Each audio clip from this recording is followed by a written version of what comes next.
Anyway, at this point of time, I would like to bid you all farewell, and I hope to see you in the follow-up tutorial. Welcome back, everybody. Today I am going to show you how you can actually how you can format a partition. So we are going to go ahead and type in mkfs.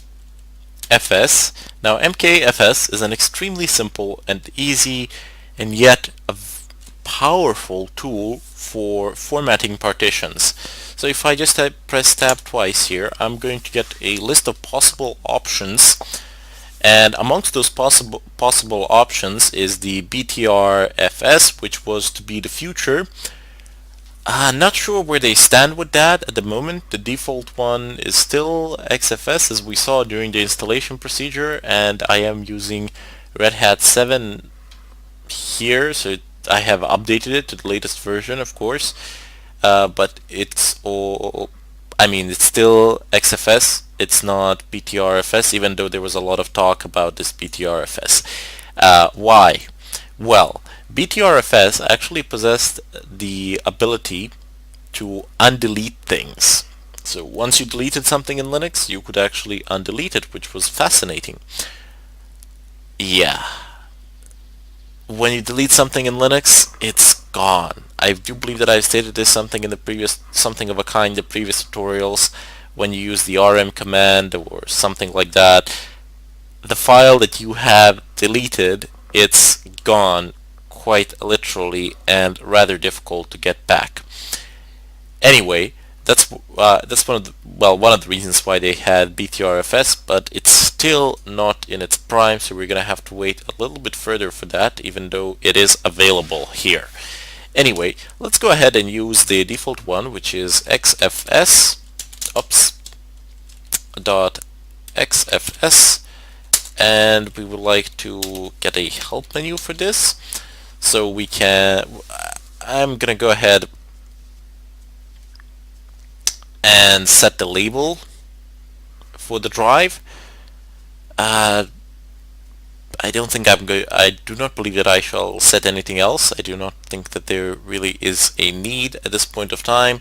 This is a very nice option here. It says force overwrite. If you're getting any warnings, if you're being stopped by the system, you are being stopped for a reason.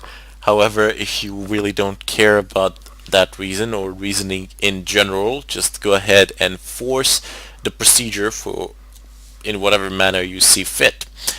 I do not think that there will be a need for me to force the procedure. I do believe that I will be able to simply format the partition with a proper label without any difficulties of whatsoever. So what shall we place as a label? Well, what do I see on my table? I see coffee, but I do believe I have used that already for labeling another partition. Well, let's go with spoon. So spoon dev stb2. I should organize some sort of a competition. I had an idea to organize a competition for names, like whoever would provide 10 best naming suggestions would get coupons for pretty much any other course or something of a kind. That was just an idea that I had in mind, so people could submit their own list of names that I could use in the tutorials, and if one list was truly innovative and kinda funny and yet not that vulgar, because I do have to limit myself to what I'm saying in these tutorials, I would actually use it and that person would get a prize. That was just an idea that ran through my head. Let me know what you think about it, and let's see if I'll see if I can implement it. Anyway, type in mkfs xfs -l for the label and then dev stb2. Press enter, and there you go. It's up and running. The partition has been formatted, and now it is an XFS file system. There is another tool that I could share with you here. You can paste it, so it's lsblk. Just use its help menu. You're gonna see a lot of things there. But basically like this, you can specify the fields that you would like to see. So name, label, size, output. I can also say instead of dash o, dash a for all, and here you can see pretty much all the information in regard to particular disks, but let me just go ahead and clear that and use O. So what would be like? So name, I would like a label, and I would like size. Oh, oh, of course, well, it's not a 0, genius, it's O. There we go. And we have a name, we have a label, and we have a size. So I have named SDB1 while I was not recording coffee, and I have named SDB2 while I was recording spoon, which is 10 gigabytes, and coffee is 5 gigabytes. Somehow this doesn't make any sense. Coffee should be bigger than a spoon, but it's not the way it is in this tutorial anyway. So this is just one of those tools that can help you get around things. You see, you get a really nice listing and you can format it any way you like, which is amazing. You can also say all for pretty much all the information that can be listed that can fit the screen. It will be listed out for you and you'll be able to see it there. Quite simple, no big deal. Very easy commands to use. It's not a hassle to use them or anything of a kind.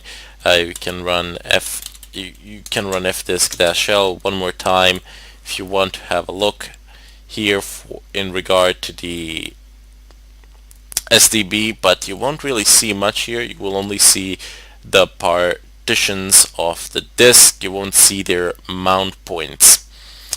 And we will talk a little bit about I haven't passed in any of the arguments. I actually have passed just one argument, and I wanted to list the partitions and disks. That's pretty much it.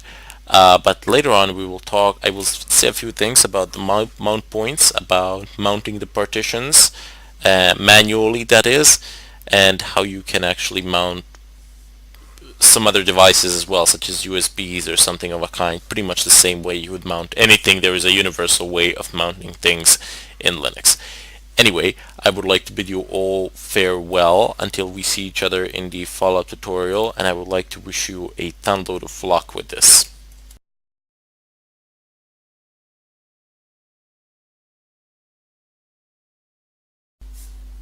Welcome all to this tutorial. Today we are going to attempt to mount a partition that we have created, and we will play around with it a little bit. So first of all, we will deal with temporary mounting, and then we will set up permanent mounting options in fstab, etc fstab. First off, imagine that you have a USB or something of a kind, and you've just plugged it into your computer. So suppose that you don't have the GUI interface up and running and you want to mount it through the terminal. Or what is a more common case, you have created a new disk partition and you need to set up the auto mounting options for it. Well, for both of those things, for the temporary mounting, we will use the mount option. So mount, plain English language. If you want to mount a partition, just type in mount. That's literally it.